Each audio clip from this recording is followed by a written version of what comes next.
Let's talk March Madness. Are you ready for Houston versus Florida?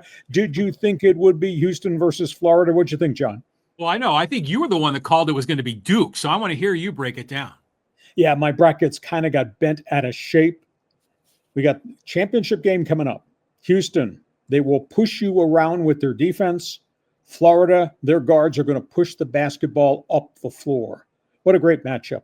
Walter Clayton, who has just been superb during March Madness for Florida.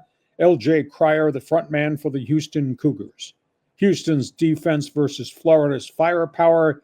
Houston with the best defense in the world against right now maybe the hottest guard in all of college basketball.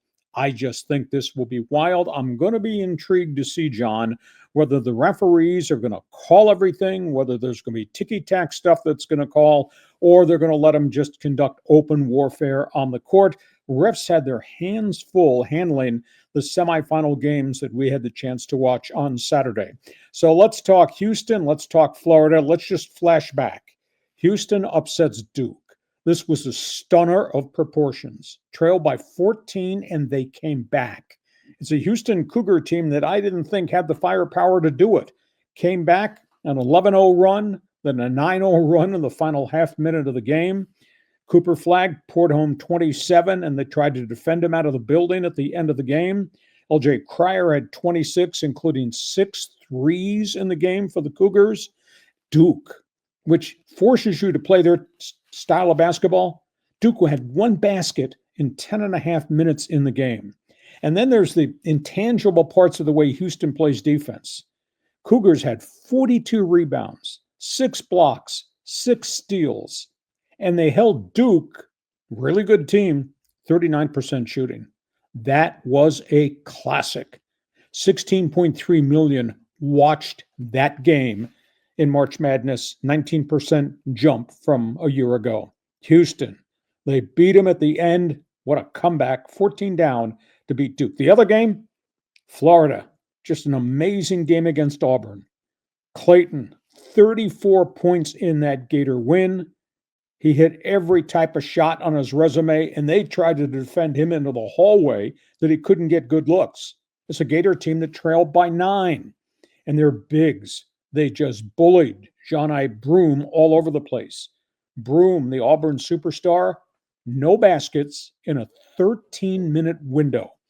The ex-Aztec, Chad Baker-Mazara, kept heaving shots. He finished with 18.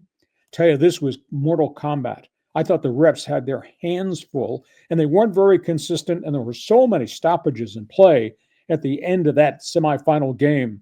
But Florida kind of willed its way, and Clayton was just spectacular. There were 14.5 million people watched that game. And then, of course, the Duke game, as I said, 16.3 million.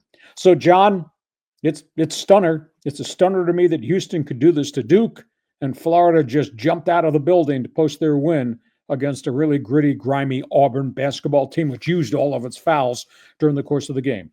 That's my perception long distance. You were yelling at the TV. I heard you long distance. Go tell me what you thought. Yeah, it was a lot of fun. I mean, this is a great weekend for college basketball. You know, watching the Cougars there with that huge comeback at the end, doesn't it give you sort of vibes of that 2023 Aztec team in terms of the intense defense and grown-ass men playing down below in the block? Oh, no place for the timid. There's no doubt about that. I mean, it was fierce, and it was so physical. Bodies on the floor, and fouls, and hard fouls, and multiple fouls, and coaches screaming at refs. I mean, everybody left everything on the floor. But this Houston team, stable to the driver's license, in-your-face defense.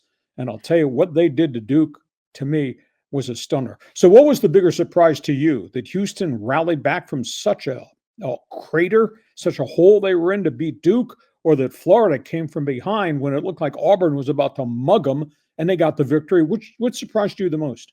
Oh, well, definitely it was the Houston win. That was the shocker of all. We knew going in that Auburn, despite being the number 1 overall seed, was probably at a disadvantage. I mean, Walter Clayton Jr. is unbelievable to watch, but my guy, Chad Baker-Mazara, was really effective in that game. Tough way to go down for Auburn, but let me go back to the Duke game. near the end, when Houston was taking those free throws with about 10 seconds or so left, then they called that foul on Cooper Flagg. Was that an over-the-back foul? Was that a legit foul in your opinion? I thought it was just a total mistake and breakdown by a Duke team that has played with great maturity, although it's a very young basketball team.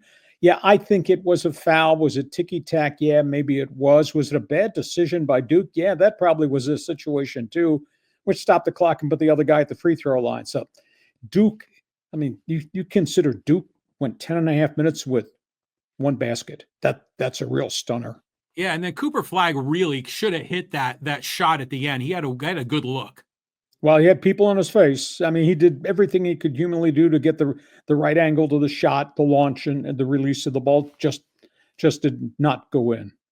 Defense travels. Still blows me away about Cooper Flagg is I just can't get over how a freshman has shoulders like that guy. I mean, yeah, he's fit. Big boy, young boy. Really good player. So we go to the championship game. We got Houston versus Florida. I don't know how to call this one tonight. Houston, like I say, at the onset, my bullet point headline, Houston pushes you around on defense. But Florida came back and saved their lives because their guards pushed that ball up the floor. This is going to be fire wagon basketball. I think it's going to be a frantic pace, and I think it's going to be so hard for the referees. Do they call fouls? Do they let them bang on each other? You're not going to start calling ticky-tack stuff after you let them go to war for 30 minutes of the 40-minute basketball game. I got Houston winning this thing. What do you think? Well, you called Duke earlier, and we had a bet, and I said Florida was going to win it all. So I don't know if I've already won the bet because you're eliminated, or I guess Florida's got to win it. So let's find out. I think you said it was for a filet mignon. Okay. March Madness. Want to hear what you've got to say. Fans Forum chat box now open to talk.